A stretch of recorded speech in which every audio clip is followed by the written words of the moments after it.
up guys, it's Kaya J here and welcome back to another video. Today I want to talk about building the perfect conditioning program for Jiu-Jitsu.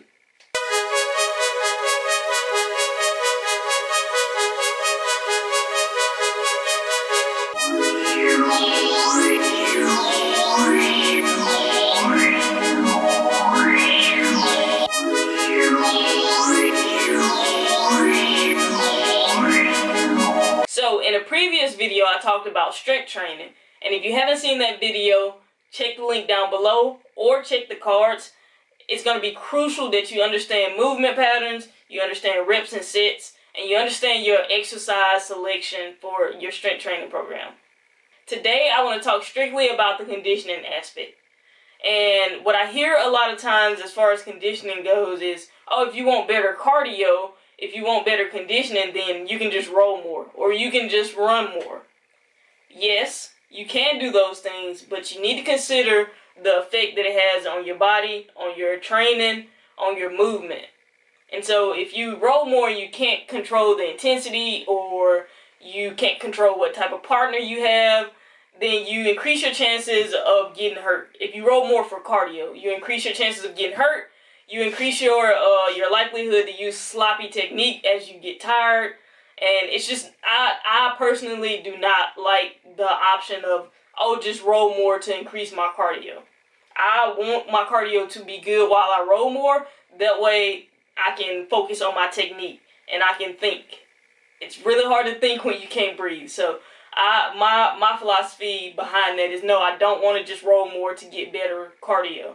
So we really do need to consider what energy systems we're using in Jiu-Jitsu before we start to think about our conditioning program. Like, we don't want to just be training for the sake of training and seeing just a little bit of improvement in our conditioning. We want to make sure that we aren't wasting our time, that we're being very efficient with our time, and that we get the most out of our training that is supposed to supplement our Jiu-Jitsu. In order to do that, we need to think about the energy systems that we're using in BJJ. And it's really going to be two main systems. It's our aerobic energy and our anaerobic energy. And so aerobic is just the presence of oxygen. How well can you move? How well can you perform in the presence of oxygen? And this is going to be the main one. This is the base level for me when I'm thinking about conditioning. When you're doing a 10-minute match, then you need to be able to breathe. If you can't breathe, you can't think, you can't move, you're dead. That's kind of like my philosophy on that. Like, you got to be able to breathe. And you've got to be able to bring oxygen in. Especially when it's a 10-minute match or it's a no time limit match. You need to be able to breathe. You need to be able to use your oxygen. And that's the base level. And so for this system, I'm thinking about doing steady state cardio.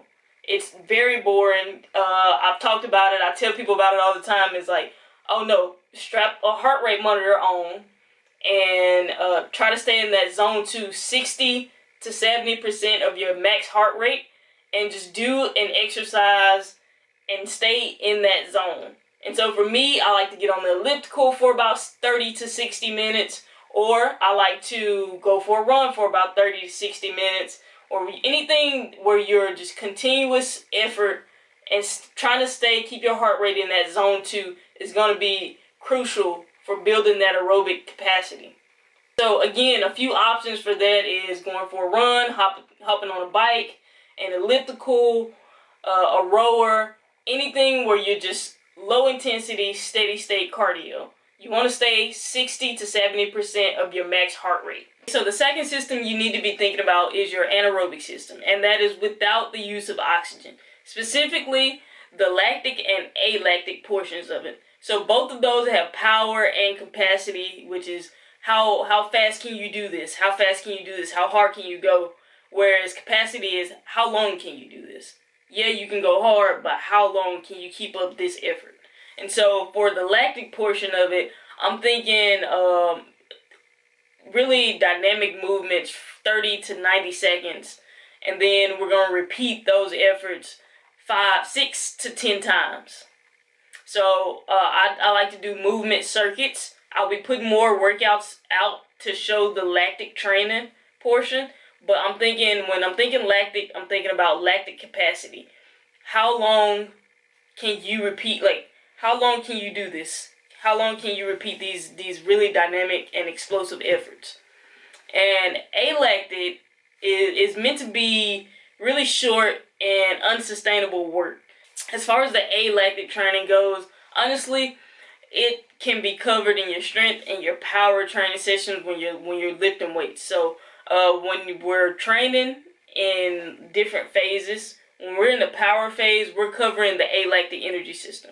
We're thinking about, like, how fast can you lift the bar speed, how fast can you get it up off the ground, how fast can you bench press, and most of that is covered, and that's when we kind of tackle the alactic energy system. But the most important things for sure are going to be your aerobic energy system, and then your lactic capacity and power. And again, the alactic part kind of comes in your strength training. So hopefully this is giving you some insight on how to structure your conditioning program, what kind of workouts you need to be doing, what you need to be thinking about when you're planning these conditioning or cardio days. Instead of just rolling for better cardio or running for better cardio, we want to be more mindful of the energy systems and what each type of workout is training, what energy system each type of workout is training.